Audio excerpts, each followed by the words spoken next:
Hello friends, नमस्कार। स्वागत है। इस नई वीडियो में बात करेंगे एसएससी जीडी 2022 का फॉर्म कैसे फिल करेंगे अपने मोबाइल फ़ोन से। स्टेप बाय स्टेप मैं आपको जो एक लाइव फॉर्म फिल करके बताने वाला हूँ। 24,369 पदों पे जो है एसएससी जीडी कांस्टेबल की वैकेंसी आ चुकी है, केवल 10वीं पास के लिए। अगर आप 10वीं पास हैं किसी भी बोर्ड से, किसी भी यूनिवर्सिटी से, तो फॉर्म को अप्लाई कर सकते हैं। मेल और फीमेल दोनों कैंडिडेट्स फॉर्म को अप्लाई कर सकते हैं। तो आइए जानते हैं कैसे आपको फॉर्म को अप्लाई करना है एसएससी जीडी कांस्टेबल का अपने मोबाइल फ़ोन से। तो सबसे पहले फ्रेंड्स क्या करना है, आपको इस वेबसाइट पे आ जानी है और ये देख सकते हैं ऑफिशियल वेबसाइट है। और यहाँ पे आप आएंगे तो आपको एक नोटिफिकेशन का सेक्शन मिलेगा, यहाँ से आप नोटिफिकेशन को भी डाउनलोड कर सकते हैं। ये देख सकते हैं नोटिफिकेशन जो जारी कर दिया गया है एसएससी जीडी कांस्टेबल की वैकेंसी, जिसमें कई अलग अलग जो है डिपार्टमेंट वैकेंसी निकालेगी, जैसे बीएसएफ, सीएसएफ, सीआरपीएफ, एसएसबी, और सभी टोटल सीटों की मिला दिया जाए तो 24,369 पदों वैकेंसी निकाली गई है। ए टू जेड गाइडलाइंस मैं आपको बताऊंगा ताकि आपको फॉर्म फिल करने में किसी प्रकार की मिस्टेक ना हो।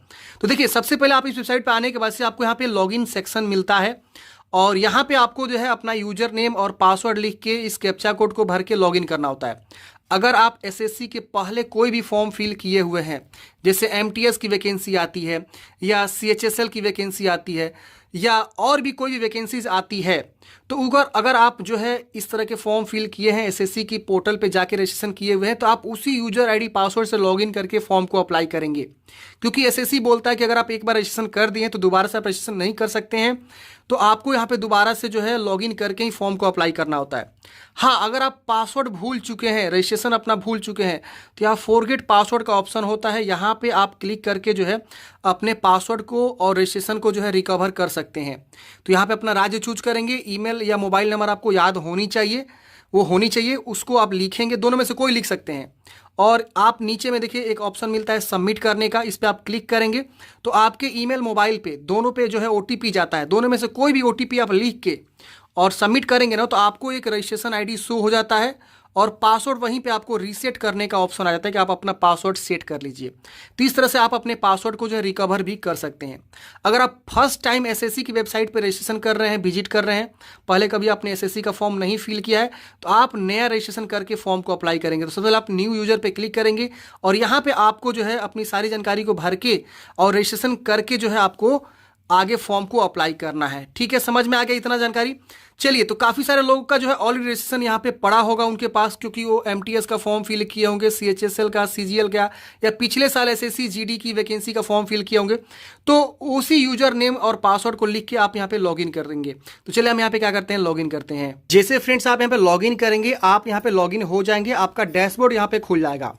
देखिए, अगर आप पुराने कैंडिडेट्स हैं और बहुत दिन बाद आप जो है एसएससी की वेबसाइट पे अपना जो है लॉगिन कर रहे हैं, तो अगर आपको लगता है कि रजिस्ट्रेशन, हम यहाँ पे चेक करें कि रजिस्ट्रेशन में कुछ मॉडिफाई तो नहीं करना है, तो आप लॉगिन करने के जस्ट बाद रजिस्ट्रेशन में कुछ भी मॉडिफाई करना चाहते हैं तो मॉडिफाई कर सकते हैं। आपको सिंपल मॉडिफाई वाले पे क्लिक करना है, आपको यहाँ पे मॉडिफाई करने का बटन मिल जाता है। आप कुछ भी क्वालिफिकेशन, डेट ऑफ बर्थ, कुछ भी आप मॉडिफाई करना चाहते हैं तो ईजिली मॉडिफाई कर सकते हैं। ठीक है ना। चलिए, हमको मॉडिफाई नहीं करना है, हम क्या करते हैं, आ जाते हैं फिर से लेटेस्ट वाले नोटिफिकेशन पे। मैंने आपको बता दिया क्योंकि काफ़ी सारे लोगों का मॉडिफिकेशन भी करना होता है। फिर मॉडिफिकेशन हो जाएगा, उसके बाद आपको देखिए यहाँ पे अप्लाई का बटन मिलता है, आप अप्लाई वाले बटन पे क्लिक करेंगे, यहाँ से आप नोटिफिकेशन को भी डाउनलोड कर सकते हैं। एसएससी कांस्टेबल जीडी की वैकेंसी आप देख सकते हैं, यहाँ पे अप्लाई पे क्लिक करेंगे। अप्लाई पे जैसे क्लिक करेंगे, यहाँ पे आपको जो इंस्ट्रक्शन खुल के आएंगे, आप एक बार यहाँ पे इंस्ट्रक्शन को पढ़ेंगे और जो रजिस्ट्रेशन करते वक्त जानकारी आपने दिया था वो यहाँ पे आपको ऑलरेडी फिलअप मिलेगा। तो आपको पढ़ते हुए नीचे आना है, आपको डायरेक्टली आ जाना है 14 नंबर पे। 14 नंबर में पूछ रहा है क्या आप एक्स सर्विसमैन हैं जो ऑलरेडी आर्म फोर्स में सर्व कर रहे हैं। अगर इस तरह के कैंडिडेट्स हैं तो आप यहाँ पे यस करेंगे, नहीं है तो यहाँ पे नो करेंगे। तो अपने अकॉर्डिंग यहाँ पे बताएंगे। इसके बाद यहाँ पे बाकी सब डिसेबल्ड मिलेगा आपको। अब आपको आ जाना है 15 नंबर वाले सेक्शन में, 15.1 वाले सेक्शन में। यहाँ पे पूछ रहा है कि क्या आप जो है अपने एज में छूट लेना चाहते हैं। तो यहाँ पे अगर आप एससी या एसटी या ओबीसी से अगर आप आते हैं तो आपको एज में छूट मिलता है। एससी एसटी को 5 साल और ओबीसी को 3 साल का छूट मिलता है। तो अगर आपको छूट चाहिए और आपकी उम्र ज़्यादा हो चुकी है, नोटिफिकेशन के अकॉर्डिंग ज़्यादा हो चुकी है, तो आप यहाँ पे यस करके और यहाँ पे जो है रिलैक्सेशन में आप यहाँ पे ओबीसी चूज करेंगे तो आपको यहाँ पे देखिए आ जाएगा ऑप्शन। तो आपको जो है 3 साल का एक्स्ट्रा छूट मिल जाएगा अपर एज में। ठीक है। अगर आपको छूट नहीं चाहिए, आप जो है अकॉर्डिंग टू नोटिफिकेशन आपका एज जो है सही है, तो आप यहाँ पे नो कर देंगे तो डिसेबल हो जाएगा। ठीक है। SC/ST रहेंगे तो SC/ST यहाँ पे शो होगा, OBC रहेंगे तो OBC शो होगा।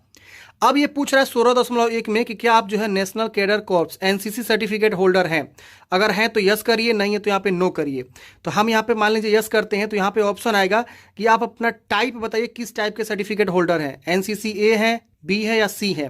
तो आप अपने अकॉर्डिंग बता देंगे। अगर मान लीजिए आपके पास जो है दोबारा से यहाँ पे बोल रहा है कि दोबारा से कंफर्म करें सेम जानकारी क्या है। अगर आपके पास नहीं है NCC तो सिंपल आप इसको नो करेंगे, ये देखिए डिसेबल हो गया, ठीक है ना। तो NCC वाले जरूर अपना यस करेंगे और सर्टिफिकेट को दिखाएंगे, क्योंकि आपको छूट मिल जाएगा 5% का अकॉर्डिंग टू मतलब सर्टिफिकेट टाइप A है, B है, C है, उसके अकॉर्डिंग। अब 17 नंबर में आ जाते हैं। यहाँ पे जो है आपसे बोला रहा है एग्जाम प्रेफरेंस, सेंटर कहाँ देना चाहते हैं, एग्जाम सेंटर CBT जो कंप्यूटर बेस्ड टेस्ट होगा। तो यहाँ पे आपको 3 चॉइस करनी है, तीनों में से किसी एक ही जगह आपका एग्जाम सेंटर पड़ेगा। तो यहाँ पे देख सकते हैं काफ़ी सारे ऑप्शंस हैं, जहाँ आपको नियरेस्ट लगे ये आप यहाँ पे चूज कर सकते हैं। ऑल ओवर इंडिया आप कहीं भी अपना एग्जाम सेंटर चॉइस कर सकते हैं। मोस्ट प्रेफर आप पहला दूसरा दीजिएगा तो पहला या दूसरा में से ही कहीं एक जगह जाता है, तो आप देख लेंगे कहाँ आपको नियरेस्ट लग रहा है। यहाँ पे आपको दोबारा से चूज करनी है अपना डोमिसाइल, किस राज्य के निवासी हैं, यहाँ पे भी सेम। उसको से जैसे आप राज्य चूज करेंगे तो डिस्ट्रिक्ट भी चूज करने का ऑप्शन आ जाएगा कि आप किस जो है डिस्ट्रिक्ट से बिलोंग करते हैं। तो जो भी आपका राज्य है वो राज्य यहाँ पे कंफर्म करेंगे। उसके बाद यहाँ पे ऑटोमेटिक डिस्ट्रिक्ट भी खुल के आ जाएगा, किस डिस्ट्रिक्ट से आप बिलोंग करते हैं। ये जानकारी आपको यहाँ पे क्या करना है, बतानी है। तो हम यहाँ पे क्या करते हैं फ्रेंड्स, जो है 2-2 बार आपको चूज करनी है, तो आप यहाँ पे चूज कर लेंगे। इसके बाद पूछ रहा है कि have you migrated from the state of your origin to another state. क्या आपने जो है अपने ओरिजिन, जहां आप पहले रह रहे थे जिस राज्य में, उस राज्य से किसी दूसरे राज्य में माइग्रेट हुए हैं। माइग्रेट मतलब होता है फ्रेंड्स की छोड़ देना, समझ गए ना। माइग्रेट मतलब मान लीजिए आप पहले बिहार के निवासी थे, किसी कारणवश आपने बिहार छोड़ के यूपी में रहना स्टार्ट कर दिया। जैसे कई लोगों का ननिहाल होता है या जो है ससुराल का धन मिल जाता है, तो वो लोग क्या होते हैं कि मान लीजिए उनका यूपी के पत्नी थी और उनका कोई पत्नी का भाई वगैरह नहीं था, तो वो लोग वहीं पर रहना स्टार्ट कर देते हैं। तो इस तरह के कैंडिडेट्स हैं आप, तो आप यहाँ पे यस पे क्लिक करेंगे तो ये नीचे वाला ऑप्शन जो है आपको खुल के आएगा, ठीक है ना। तो यहाँ पे आपको बतानी है कि आप जो है कौन सा बेनिफिट लेना चाहते हैं, रिजर्वेशन वाला या जो डोमिसाइल है उसके अकॉर्डिंग। तो अगर आपको रिजर्वेशन चाहिए तो यस करके अपना रिजर्वेशन ले सकते हैं, नो करेंगे तो आप जो है जनरल के ट्रीट किए जाएंगे। तो इस तरह से आपको बतानी है। अगर आप माइग्रेशन नहीं है, कहीं भी आप छोड़ के नहीं गए अपने ओरिजिनल राज्य को, आप जिस राज्य से पहले से रहते हुए हैं उसी राज्य में रह रहे हैं, तो यहाँ पे आप नो कर देंगे, ठीक है ना। नो करते ही ये देखिए नीचे वाला ऑप्शन जो है डिसेबल हो जाएगा, तो इसको आपको कुछ करना ही नहीं है, ठीक है ना। तो माइग्रेटेड के लिए ये ऑप्शंस दिया हुआ है। अगर आप माइग्रेट हुए हैं दूसरे राज्य से दूसरे राज्य में तो यस करके अपनी जानकारी बताएंगे, नहीं तो नो कर देंगे, ठीक है। इतना समझ में आ गया। अब आपको दोबारा से यहाँ पे जो है बताना होता, अगर आप यहाँ पे यस करते हैं ना तो यहाँ पे आपको बताना होता कि किस राज्य से किस राज्य में आपने जो है माइग्रेशन किया हुआ है, तो वो चीज़ आपको यहाँ पे बताना होता, डिस्ट्रिक्ट भी उसका बताना होता, ठीक है। फिर उसी के अकॉर्डिंग यहाँ पे आपको जो है कैंडिडेट्स को जो है नक्सल अफेक्टेड से आते हैं या बॉर्डर डिस्ट्रिक्ट पे गए हुए हैं तो वो बताना होता। बाकी आप यहाँ पे सिंपल नो करेंगे ना पहला 20.1 तो ऑटोमेटिक सारा का सारा डिसेबल हो जाएगा। अगर उसको यस करेंगे तो 20.4 तक आपको जो है भरना होता है, जो कि मैंने आपको बता दिया कब क्या भरना है क्या नहीं भरना है। समझ में आ गया। अब 21 नंबर 22 नंबर भी डिसेबल है ऑलरेडी। अब यहाँ पे आपको देखिए प्रीफ्रेंस आपको देनी है, तो प्रीफ्रेंस आपको जो है बताना है। एक चीज़ और मैं आपको बता दूं, ये यहाँ पे क्यों डिसेबल है, नक्सल एरिया क्यों डिसेबल्ड है या ये बॉर्डर डिस्ट्रिक्ट क्यों डिसेबल है। देखिए कुछ कुछ राज्यों के लिए बेनिफिट्स दिया गया है। अगर आप छत्तीसगढ़ चूज करेंगे या उत्तराखंड चूज करेंगे या जहाँ नक्सली एरिया है ना वो आप चूज करेंगे ना, तो उनके लिए यहाँ पे ऑप्शन यस नो का ऑप्शन मिलेगा, तो आप यहाँ पे देख लेंगे। बाकी मैं बिहार से फॉर्म भर रहा हूँ तो यहाँ पे देखिए सब ऑलरेडी डिसेबल ही मिल रहा है। हो सकता है कि आप छत्तीसगढ़ से आते हो तो आपको ये इनेबल मिले, तो आपको बताना होगा कि आप नक्सल या मिलिट्री एरिया अफेक्टेड डिस्ट्रिक्ट से आते हैं, तो यस नो में आपको बतानी होगी। अगर आप आते हैं तो ही करेंगे, नहीं आते हैं तो छोड़ देंगे, नो कर देंगे। चलिए इसके बारे में बताते हैं पोस्ट प्रेफरेंस। तो 2 बार आपको बतानी है पोस्ट प्रेफरेंस। अगर आपकी ज्वाइनिंग होती है, जॉब लगती है, तो पहला प्रेफरेंस आप किस ऑर्गेनाइजेशन को देंगे कि मेरा पहला BSF में होगा या CRPF में होगा या जो भी है। तो यहाँ पे आपको क्लिक करना है पोस्ट डिटेल्स पे, तो यहाँ पे आपको कोड मिल जाएगा। यहाँ पे आप कोड पे आएंगे तो देखिए A होता है BSF के लिए, B होता है CSF, C होता है CRPF, D होगा सशस्त्र सीमा बल, इसी तरह से असम राइफल, F हो जाएगा, E हो जाएगा ITBP, जी हो जाएगा सिपोए, एच हो जाएगा सेक्रेटरी सिक्योरिटी फोर्स एसएसएफ हो जाएगा। तो आपको अपने विवेक बुद्धि के अकॉर्डिंग जो है आपको यहाँ पे बतानी है पोस्ट प्रेफरेंस, कि आप जो है क्या पोस्ट प्रेफरेंस देना चाहते हैं। आप ये भी नोटिफिकेशन के अकॉर्डिंग दे सकते हैं, जैसे कि मान लीजिए किसी में ज़्यादा पोस्ट है, जैसे मान लीजिए हम बात करें तो यहाँ पे जो सबसे ज़्यादा पोस्ट है बीएसएफ में है, 8,900 पोस्ट हैं, तो आप पहला प्रेफरेंस ए दे सकते हैं। दूसरा पोस्ट सबसे ज़्यादा 8,300 है जो कि सीआरपीएफ में यहाँ पे आपको दिखेगा, तो इसका सीआरपीएफ का यहाँ पे देखिए सी है, तो पहला में वो, दूसरा में ये, ऐसे करके आप बॉक्स में क्या करेंगे लिखेंगे। तो ये मैंने आपको समझाने के लिए यहाँ पे नोटिफिकेशन ये दिखाया, और यहाँ पे डिटेल्स भी आप चेक करेंगे। तो यहाँ पे आप जो है बताएंगे आपको पहला प्रेफरेंस बी देना है, फिर यहाँ पे आपको ए देना है, जो भी आप देना चाहते हैं। हम मैं नहीं बता रहा हूँ, मैं आपको समझा रहा हूँ, आप अपने विवेक बुद्धि के अकॉर्डिंग यहाँ पे आप जो है कोई भी प्रेफरेंस दे सकते हैं, ये आपके ऊपर डिपेंड करता है। उसको देने के बाद से जस्ट नीचे यहाँ पे भी आपको सेम सेम कॉपी कर देना है, जैसे जैसे आपने प्रेफरेंस जो है सीक्वेंस में दिया हुआ है, किसको ये दिया है किसको भी दिया हुआ है, ये वेरीफाई कर रहा है आपको। ठीक है, अगर मान लीजिए आपने गलती चूज कर लिया, बाद में आपको दिमाग में आ जाए सॉरी ये मेरे को ये पहले रखना है ये बाद में रखना है, तो आप ये रीसेट का बटन मिलेगा, रीसेट पर दबा देंगे, सब जो है रीसेट हो जाएगा। ठीक है, जैसे यहाँ पे देखिए रीसेट दबाऊं मैं, सब खत्म हो गया। ठीक है, उसके बाद से 24 नंबर में आपको बताना है हाईएस्ट क्वालिफिकेशन, मैक्सिमम आप कहाँ तक पढ़ाई की हुई है। सिलेक्ट पे क्लिक करेंगे, यहाँ पे आपको देखिए डिप्लोमा, बीए, सर्टिफिकेट या इंटरमीडिएट या केवल मैट्रिक तक ही पढ़े हुए हैं, तो आप जहाँ तक मैक्सिमम पढ़े हुए हैं आप अपनी जानकारी यहाँ पे चूज कर लेंगे। इसके बाद से यहाँ पे क्वालिफाइंग एजुकेशनल डिटेल्स, ये वैकेंसी 10वीं पास पे है, तो यहाँ पे आपको 10वीं चूज करना है। 10th स्टैंडर्ड यहाँ पे आएगा, 10th स्टैंडर्ड चूज कर लेंगे। अब यहाँ पे आपको देखिए स्टेटस में आपको पासिंग चूज करना है, और यहाँ पे ऑलरेडी पासिंग ईयर आएगा। क्यों आएगा? क्योंकि आपने रजिस्ट्रेशन करते वक्त जानकारी पासिंग ईयर यही डाला है, स्टेट भी यही डाला किस राज्य से आपने पास करे हैं, और बोर्ड का नाम भी आपने ऑलरेडी यही डाला हुआ है। तो रजिस्ट्रेशन करते वक्त जानकारी ये आपने ऑलरेडी फिल किया हुआ है, रोल नंबर भी आपने फिल किया हुआ है, तो ऑटोमेटिक ये डाटा वहीं से उठा लिया है। बस आपको यहाँ पे परसेंटेज बतानी है कि आप 10वीं में कितना % पास किए हैं। अगर आपका परसेंटेज है तो परसेंटेज में बताइए, सीजीपी है तो सीजीपी में बताइए। दोनों में से कोई एक ही काम करेगा, एक भरेंगे तो एक डिसेबल हो जाएगा, एक भरेंगे तो एक डिसेबल हो जाएगा। तो यहाँ पे ये वाला सिस्टम बनाया गया है।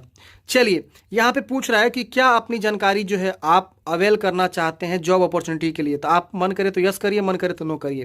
तो आपके वो डिपेंड करता है आप क्या करना चाहते हैं, यस भी कर सकते हैं, नो भी कर सकते हैं, दोनों चल सकते हैं, कोई दिक्कत नहीं होगा। फिर आपको नीचे आनी है। अब बात आती है फ्रेंड्स आपके फोटोग्राफ और सिग्नेचर की। तो फोटोग्राफ बहुत ही सिंपल है, 20 से 50 KB के बीच आपका फोटोग्राफ होनी चाहिए, जो कि 27 जुलाई 2022 के बाद आपका फोटोग्राफ लिया होना चाहिए। मतलब हाल ही का कलर फोटोग्राफ आपको अपलोड करनी है। एक चीज़ ध्यान देंगे, काफ़ी लोग कंफ्यूज होंगे कि फोटो के नीचे डेट लिखना है कि नहीं लिखना है। जी हाँ, नहीं लिखना है। फोटो के नीचे जो है डेट आपको मेंशन नहीं करनी है, ठीक है ना। बस आपको जैसे भी फोटो खिंचवाते हैं, ब्लू बैकग्राउंड या वाइट बैकग्राउंड, कोई भी फोटोग्राफ आप यहाँ पे अपलोड कर सकते हैं, और फोटो के नीचे डेट नहीं मेंशन करनी है। बस आपको ये टिक कर देना है यहाँ पे 29 नंबर में, ये डिक्लेरेशन करना है आपको, एक तरह से शपथ लेनी है कि हाँ आपने फोटोग्राफ जो है 27 जुलाई 2022 के बाद ही खिंचवाया हुआ है। तो यहाँ पे आपको यस कर देना है, नो करेंगे तो आपका फॉर्म रिजेक्ट हो जाएगा। तो ध्यान रहे, यहाँ पे बस आपको यस कर देनी है। बाकी आप जैसे फोटो खिंचवाते हैं वो सिंपल फोटोग्राफ यहाँ पे आप जो है अपलोड कर देंगे, डेट नहीं मेंशन करना नीचे में, ये नोटिफिकेशन में दिया हुआ है। एनेक्सर 3 पढ़ेंगे तो आपको मिल जाएगा। फिर आपको सिग्नेचर अपलोड करनी है, जो कि 10 से 20 KB के बीच होनी चाहिए। ये दोनों आप चूज करेंगे, ऑटोमेटिक यहाँ पे शो हो जाता है प्रीव्यू होके। आप एक बार वेरीफाई कर लेंगे हाँ सही से अपलोड किए हुए हैं। उसके बाद यहाँ पे आपको एग्री वाले बटन पे क्लिक करना है, इस कैप्चा कोड को यहाँ पे आपको फिल करना है, और यहाँ पे आपको प्रीव्यू वाले बटन पे आपको क्लिक करनी है। जैसे फ्रेंड्स आप यहाँ पे प्रीव्यू पे क्लिक करते हैं, आपका प्रीव्यू यहाँ पे खुल के आ जाता है। आप एक बार अच्छे से वेरीफाई करेंगे कि जो भी आपने जानकारी फिल किया वो सब चीज़ आपने सही से फिल किया कि नहीं फिल किया है। फिर आपको नीचे आनी है। नीचे आने के बाद फ्रेंड्स यहाँ पे आपको लगता है कि कुछ भी मॉडिफाई करना है, तो आप यहाँ पे मॉडिफाई का ऑप्शन मिलेगा, एडिट का ऑप्शन मिलेगा, एडिट कर लीजिएगा। नहीं मॉडिफाई करना है तो सिंपल आपको सबमिट बटन मिलेगा, सबमिट पे क्लिक करेंगे।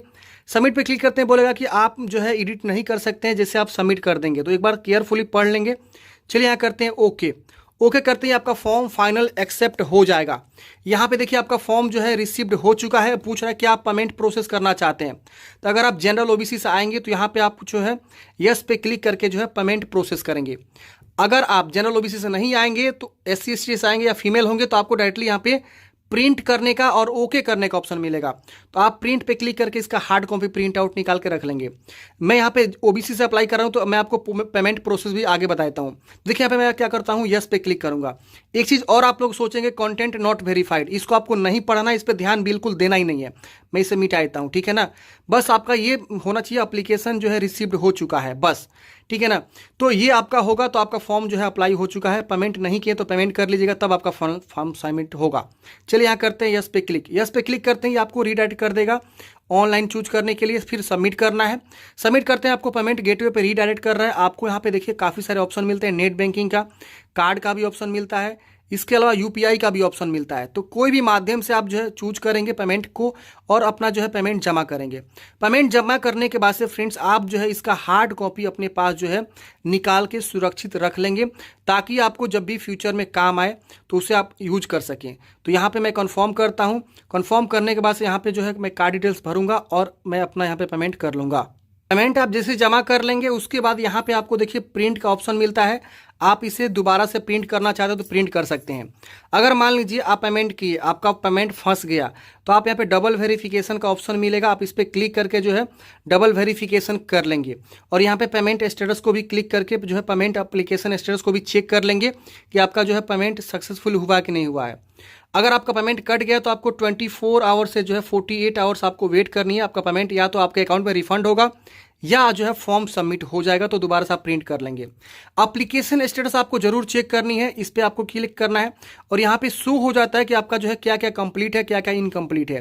देखिए मेरा 3 चीज़ कंप्लीट है, मैंने पेमेंट नहीं किया तो इनकम्प्लीट दिखा रहा है। तो जब तक मैं पेमेंट नहीं जमा करूँगा मेरा फॉर्म जो है फाइनल सबमिट नहीं होगा। इस चीज़ को आपको ध्यान नहीं देना है, ये आपका हमेशा शो करेगा जब तक आप यहाँ पे फॉर्म भरेंगे। बस ये कंप्लीटेड होना चाहिए सभी चीज़ों को। तो कंप्लीट आप कर लेंगे, उसके बाद आप प्रिंट आउट निकालेंगे। इस तरह से फ्रेंड्स आपको जो है एसएससी जीडी का फॉर्म को अप्लाई करना है। उम्मीद करता हूँ फ्रेंड्स आपको जानकारी समझ में आया होगा। मन में कोई भी डाउट्स है कमेंट है कमेंट बॉक्स में पूछेगा। मिलते हैं किसी नए वीडियो के साथ, हमें दीजिए जाए तो और देखते रहिए DS helping for ever. Thank you for watching. जय हिंद।